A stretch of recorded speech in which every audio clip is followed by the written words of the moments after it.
Vanguard have just launched a bombshell into the UK fund management industry.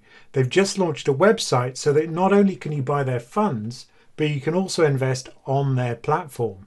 In other words, you can invest your ISA with Vanguard. And of course, because it's Vanguard, the fees they charge for their platform is just 15 basis points. That's 0.15%, which means that if you invest £10,000, you'd only pay £15 per year in management costs.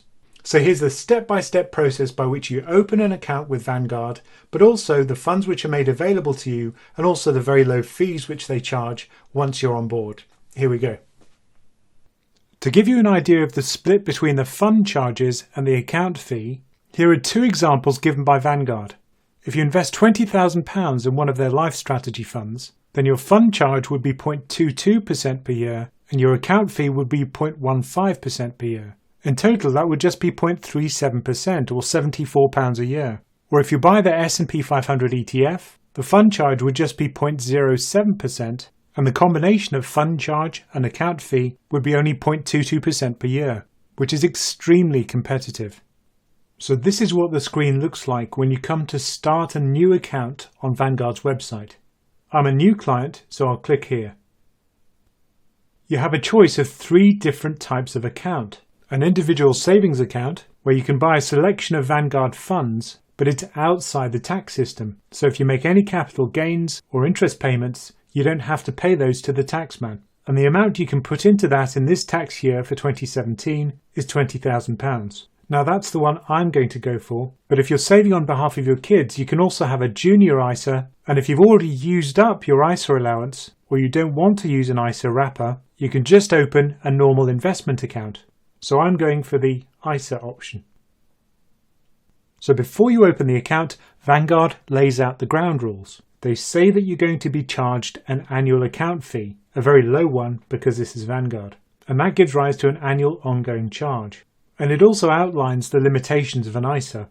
Now you have to be a UK resident to open one of these ISAs, and you're supposed to read the key features document and also the terms and conditions, which of course I have done. So I click here and I proceed.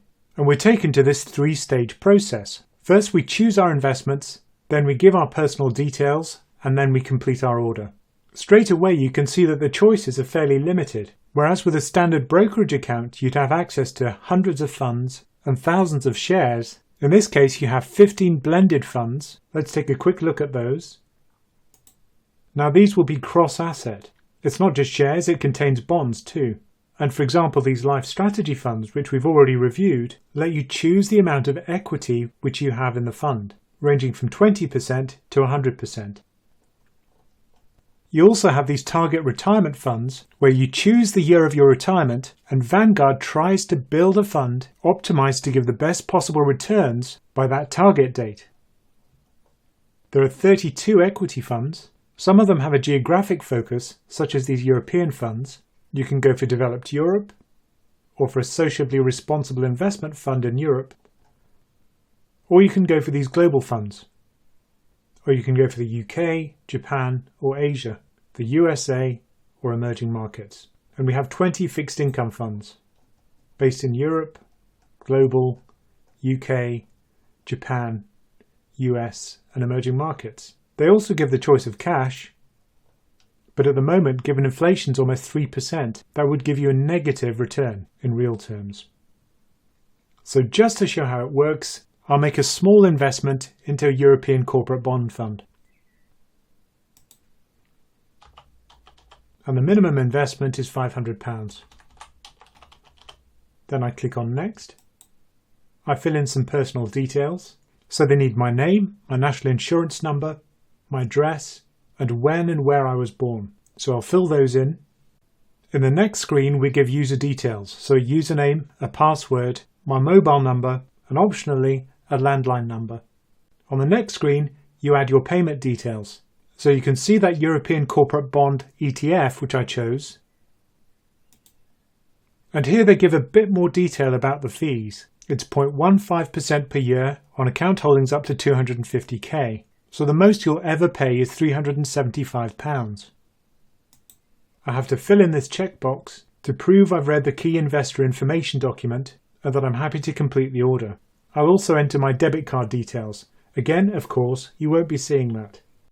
And so we're done. We've created our ISA account, and now I can start to invest in my Vanguard ISA fund.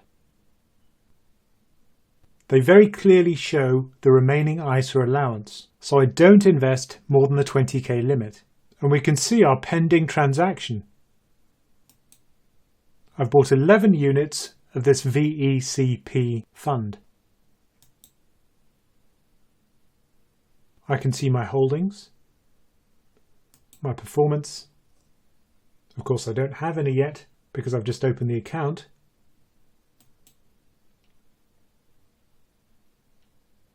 And once my fund is running, I'll be able to see the geographic regions in which I've invested, which is incredibly useful for managing your risk. You don't want to concentrate too much risk in any one geographic region, because ideally we'd like to be globally diversified. We can also see the sector allocation, and we'd aim to diversify across sectors too. So we'll come back to this in more detail once I've started to construct my ISA. So the website is very easy to use, it's very simple. There are no frills, and they certainly won't hold your hand like they would with a robo-fund like Nutmeg. But if what you're after is very low fees, and you are willing to put in the work to educate yourself about which funds to buy, and you're not worried about limiting yourself just to Vanguard funds, then Vanguard's website will really tick all of your boxes.